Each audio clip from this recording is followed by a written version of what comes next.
एक दिन की बात है, चिंटू अपना क्रिकेट टूर्नामेंट खेलकर देर रात घर लौट रहा था। चिंटू जिस रास्ते से आ रहा था वो काफी सुनसान जगह थी।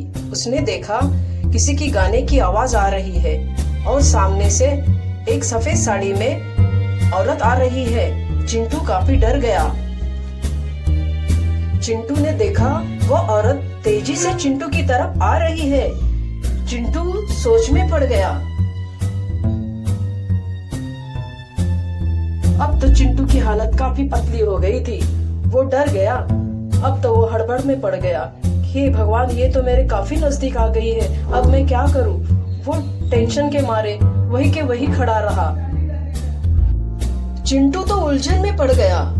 ये औरत कौन है और इतनी रात को अकेली क्यों घूम रही है? और सबसे बड़ी बात तो ये मेरी तरफ क्यों दौड़ी आ रही है?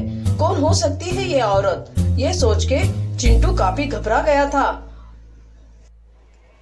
देखते ही देखते वो औरत चिंटू के सामने आकर खड़ी हो गई। चिंटू काफी डर गया। वो तो यहाँ वहाँ डर के मारे देखने लगा। अब मैं क्या करूं? वो तो जरा सोच में ही पड़ गया और वो औरत उसे घूरती रही और चिंटू बेचारा डरता रहा। अब मैं क्या करूं? अब मैं क्या करूं? वो काफी टेंशन में आ गया था। अब चिंटू वहां से भाग गया और चुड़ैल भी उसके पीछे पीछे भागने लगी। अब चिंटू आगे आगे भाग रहा था, पीछे चुड़ैल उसके भाग रही थी।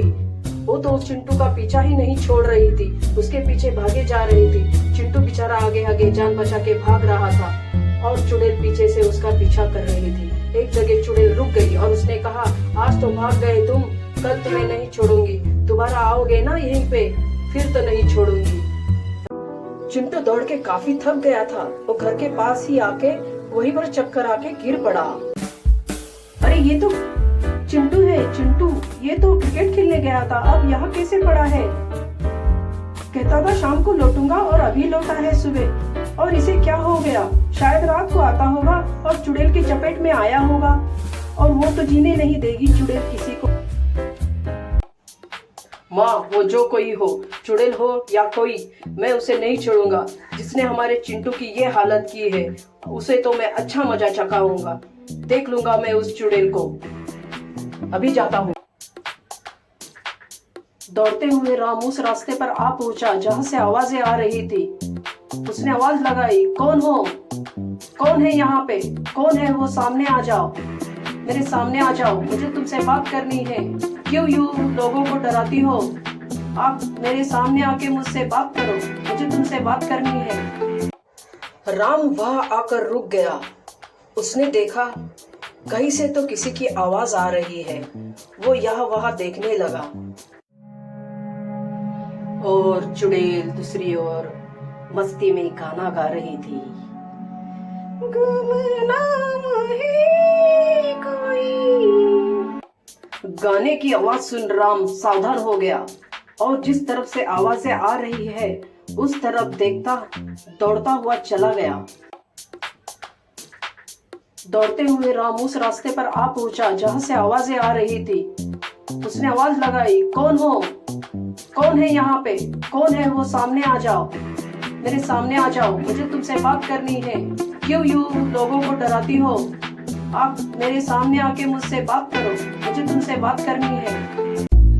दौड़ता हुआ राम चुड़ैल के सामने आ खड़ा हुआ। चुड़ैल को देख के राम थोड़ा डर तो गया, लेकिन उसने हिम्मत दिखाई। यह देखकर चुड़ैल घबरा गई और चुड़ैल वहां से भागने लगी। राम उसे पीछे से आवाज देता रहा, रुक जाओ, रुक जाओ, लेकिन चुड़ैल न रुकी। राम बोला, रुक जाओ, मुझे तुमसे बात करनी है। तुम जो भी हो, तुम चुड़ैल नहीं हो। चुड़ैल आगे आगे, राम पीछे पीछे। राम आवाज देता रहा, चुड़ैल न रुकी। राम उसके पीछे भागता रहा, चुड़ैल को आवाज देता रहा। राम आखिर चुड़ैल तक पहुंच ही गया। उसने चुड़ैल से पूछा, तुम क्यों लोगों को डराती हो और इस तरह रात में घूमती हो?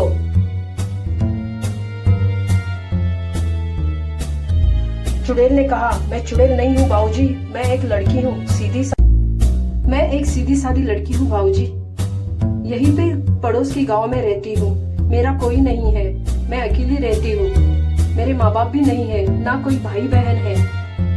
मैं अकेली रहती हूँ, इस वजह से यहाँ से आने जाने वाले मुझे रात में तकलीफ देते थे, इसलिए मैं ये चुड़ैल बन के यहाँ वहाँ घूम के उनको डराती थी, ताकि यहाँ कोई ना आए और मुझे तकलीफ न दे पाए। मेरे डर से वो यहाँ नहीं आते। मुझसे गलती हो गई बाबूजी, मुझे माफ कर दीजिए।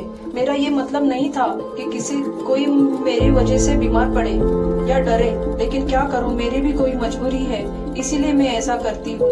मैं आइंदा से ऐसी हरकत नहीं करूंगी, आप मुझे माफ कर दीजिए। चुड़ैल को घबराते देख राम ने कहा, तुम्हें डरने की जरूरत नहीं, मैं तुम्हारी मजबूरी समझ सकता हूँ। अब तुम अकेली नहीं रहोगी, तुम अब हमारे साथ रहोगी, हमारे परिवार के साथ। मैं तुमसे शादी करूंगा और तुम मेरे घर चलो, हम सब खुशी से रहेंगे। घर चलने से पहले तुम अपना ये हुलिया बदल दो। अभी चिंटू डरा था, नहीं तो सारे घर वाले डर जाएंगे। अब हम सब साथ रहेंगे, तुम कोई टेंशन नहीं लेना। चलो अभी घर। राम उस लड़की को घर ले आया और अपनी माँ से कहने लगा, माँ ये कोई चुड़ैल नहीं है, ये सीधी सादी लड़की है, इसकी कुछ मजबूरी थी, इसलिए वह ऐसे बर्ताव कर रही थी। चिंटू ये चुड़ैल नहीं, ये तुम्हारी होने वाली भाभी है। अब मैं इससे शादी करूंगा, इसका कोई नहीं है, इसलिए ये अब हमारे साथ ही रहेगी और हम सब मिलजुल के खुशी से रहेंगे और सब खुशी से रहने लगे।